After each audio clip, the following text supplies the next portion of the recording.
শক্তি দেবে না। বলো না, তার কি হয়? ফেব্রুয়ারির 21 তারিখ দুপুর বেলায় অক্ত, বৃষ্টি নামে বৃষ্টি কোথায়, বরকটিনী রক্ত, এই সমস্ত নারীগুলো আজও বাঙালি হৃদয়ে মনে প্রাণে আবেগের সৃষ্টি করে। 1952 সালে 21শে ফেব্রুয়ারি 1358 বঙ্গাব্দের 8ই ফাল্গুন একটি ভালোবাসা, যার প্রাণ সত্তা সক্রিয়তা সংরক্ষিত, একটি সচ্চার বিপ্লব, যার বিনিময়ে আজকের এই বাংলাদেশ। ধন্যবাদ মাননীয় সভাপতি, পিটিআই ছাত্রবৃন্দ ও আমার প্রিয় শিক্ষার্থীবৃন্দ ও প্রিয় প্রশিক্ষণার্থীবৃন্দ ও শিক্ষার্থীবৃন্দদের। মূলত 1952 সালের 21শে ফেব্রুয়ারি চলমান ভাষা আন্দোলন হলো এর ভিত রচিত হয়েছিল 1947 সালে জাতিতন্ত্রের ভিত্তিতে দেশভাগের সময়। প্রায় 200 বছরের ব্রিটিশ শাসনের অবসান ঘটিয়ে ভারত ও পাকিস্তান নামে দুটি রাষ্ট্রের জন্ম হয়। কিন্তু অদ্ভুত বিষয়, পাকিস্তানের দুটি অংশ ছিল দুই দিকে, যা পূর্ব পাকিস্তান ও পশ্চিম পাকিস্তান নামে পরিচিত হয়।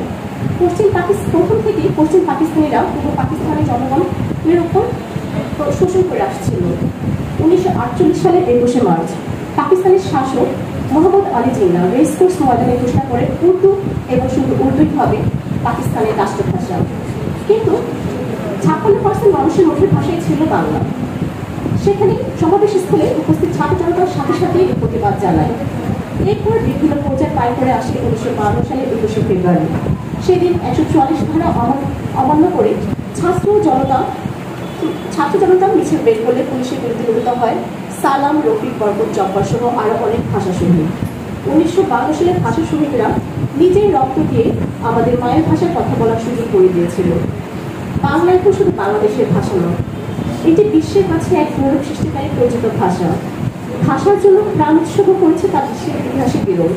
তাই তো 1999 সালের 17ই নভেম্বর জাতিসংঘ 21শে ফেব্রুয়ারিতে আন্তর্জাতিক মাতৃভাষা দিবস হিসেবে পালনের সিদ্ধান্ত নেয় এবং 2000 সাল থেকে তা পালন করে আসছে।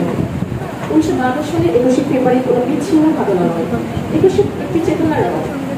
21-এর হাত ধরে আমরা পেয়েছি 62 শিক্ষা আন্দোলন, 66 6 দফা, 69 গণ-অভ্যুত্থান, 70-এর নির্বাচন এবং 9 মাস ব্যাপী মুক্তিযুদ্ধ, যার ফলে আমরা পেয়েছি একটি নিজস্ব দেশ, নিজস্ব ভাষা এবং পতাকা। কিছু প্রতিবাদ শিক্ষা অনিমানের মতো, কিছু স্লোগান অমতের শিরও মিশে থাকে, কিছু আত্মত্যাগ রক্তে জ্বালিত অধিকার নেশা, কিছু অক্ষর চিরকাল থাকো অবিনশ্বর, কিছু মুখ চেতনার আলো ছড়ায় সারা বিশ্বে। সেই চেতনার দীপ্ত শপথের স্বপ্নজি বছর তোমরা। মোদের গরম, মোদের আশা, আমারই বাংলা ভাষা। আমরা বাংলাকে ভালোবাসবো, বিদেশি সংস্কৃতি ও ভাষা মুখে করে আমাদের ভাষাকে অবজ্ঞা করবো না। বাংলা আমাদের অহংকার। ধন্যবাদ মাননীয় সভাপতি, ধন্যবাদ সবাইকে।